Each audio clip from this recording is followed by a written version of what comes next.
Good morning, friends. How are you all? Hope all of you are fine at homes. Now, today we are starting the next phase of compound interest, that is compounded annually, but rates are different for different years. मतलब for example 2 years हैं और 2 years के लिए rate different दिए होते हैं. एक के फर्स्ट ईयर के लिए 8%, सेकेंड ईयर के लिए 9%. तो उसके लिए डिफरेंट फॉर्मूला होता है. सपोज पहले हमने फॉर्मूला किया था amount A is equal to P bracket start 1 plus rate was R divided by 100 raise to power n. We denote n as the years. कितने years थे?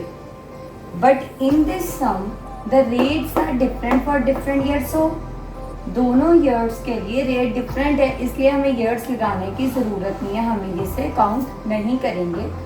और इसके साथ हम एक और रेट लगा देंगे, that is 1 plus second rate को. अगर हम फर्स्ट रेट को 1 डोनेट कर सकते हैं तो सेकेंड रेट को R2 डोनेट कर सकते हैं divided by 100.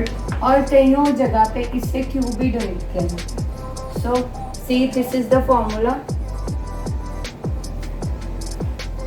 Suppose the example is principal amount which we have given was rupees 5,000. No, 50,000. Okay. Rate for the first year was 8% per annum, and R2 was the second year was given as 9%. And they had said that the find the compound interest, and they have also said find amount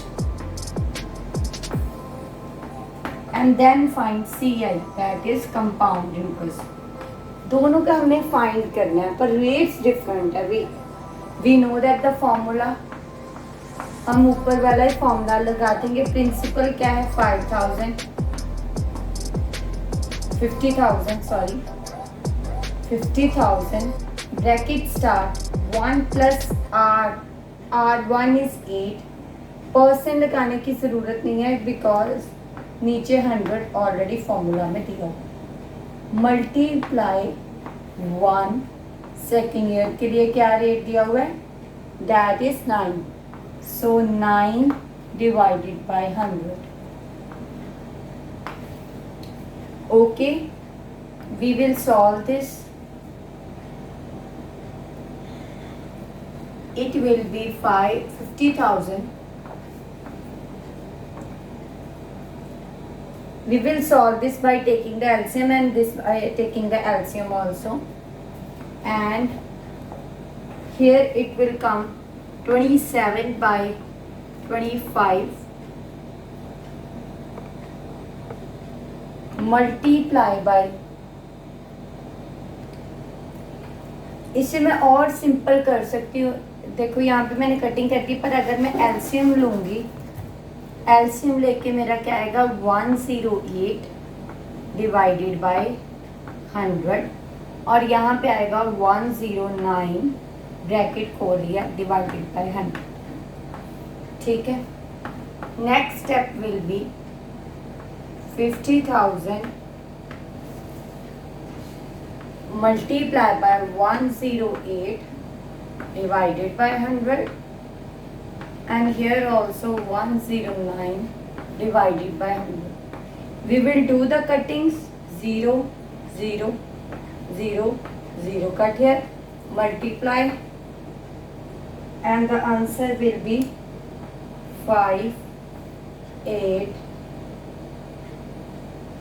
860 rupees.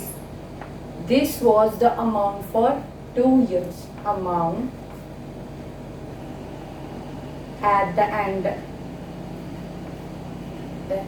of 2 years. We have found the amount. Next we have to find is CI. What is the formula of CI, compound interest? Amount at end minus the original principal. Amount at the end is 5, 8, 8, 6, 0 minus original was 50,000. So it is clear that the answer will be rupees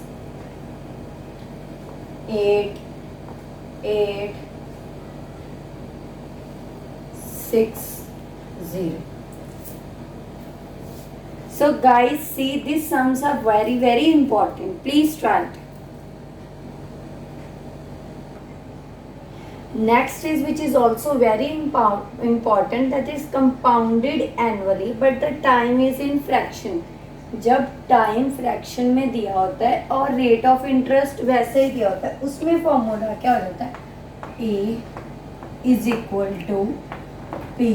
P is principal 1 plus R divided by 100. जो first का formula है वो same रहेगा. Raise to power 2, raise to power n the number of years, ठीक है, multiply by 1 plus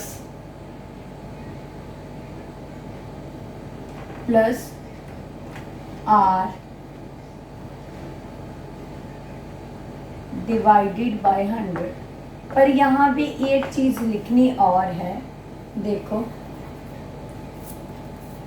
इसमें मैं समझाती हूँ कि फ्रैक्शन में जैसे टाइम दिया हुआ है, फ्रैक्शन में दिया हुआ है that is 2 raise to power 3/4. ऐसे उन्होंने दिया हुआ है time is 2 raise to power years दिए हुए हैं, इसके साथ ये टाइम. तो हमने क्या करना है, जो 2 ईयर्स है वो पहले वाले के ऊपर लिख देंगे और जो 3/4 है वो सेकंड यहाँ पे लिख देंगे that is 3/4 multiply by R. Okay, 3/4 multiply by are.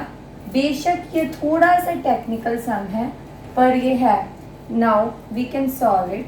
Suppose principal is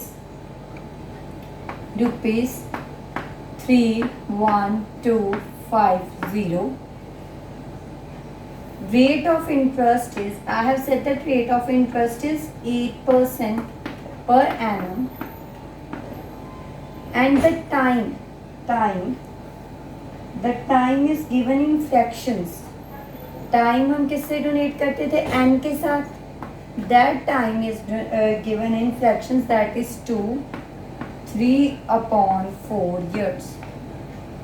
ठीक है, अगर अकेला 2 ईयर्स होता फिर हमें ये सब लिखने की ज़रूरत ना पड़ती, यहाँ तक कि हमारा सम सॉल्व हो जाता है, यहाँ तक फॉर्मूला. अब 3/4 है, 3/4 है मतलब हमने ये वाली साइड भी 3/4 को सॉल्व कर लिखनी पड़ेगी. हम इस अबव फॉर्मूला में अपना करेंगे sum.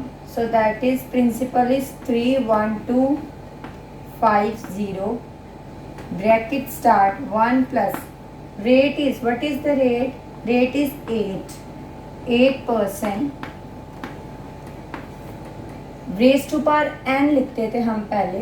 So raise to power 2, year कितने हैं? 2, that is 2 years multiply by, और देखो 3/4 1 plus 3/4 multiply by r upon 100.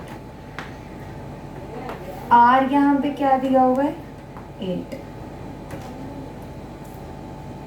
Okay, हम पहले इस ब्रैकेट को सॉल्व कर लेते हैं. देखो यहाँ पे ऊपर वाली साइड की कटिंग हो सकती है. 4 1 सा 4 2 सा 8. Okay, so this is 31250. That is, हम एलसीएम लेंगे 108/100. रेज टू पावर 2 अभी हम ऐसे लिखने देंगे multiply by 1 plus 3 multiply by 2 is 6 divided by 100. Okay, so it will be 1250 multiply raise to बार 2 है, मतलब हमें इसे 2 बार लिखना पड़ेगा। मल्टीप्लाई बाय 1, जिसका एलसीएम क्या होगा 106, 108 को 2 बार लिखना है। Multiply by 106 upon 100। After doing the cuttings, we will get the answer as 3, 8, 6, 3, 7 rupees. Cutting कैसे होगी देखो, 100 के साथ 0 के साथ 0 कट के ये सारा कुछ 5 के टेबल में चला जाएगा, इनकी कटिंग 2 के टेबल में भी हो जाएगी। ठीक है, बाद में हम मल्टीप्लाई कर लेंगे और हमारे पास आंसर आ जाएगा। ये आ गया हमारे पास अमाउंट। हमने सीपी कैसे फाइंड करना है, हमें पता है ये वाले अमाउंट से हमने ओरिजिनल को माइनस कर देना। ओरिजिनल क्या है ये, तो हमारा आंसर क्या आ जाएगा 7387 is the answer. Thank you guys. If you have any problem, please write in the below.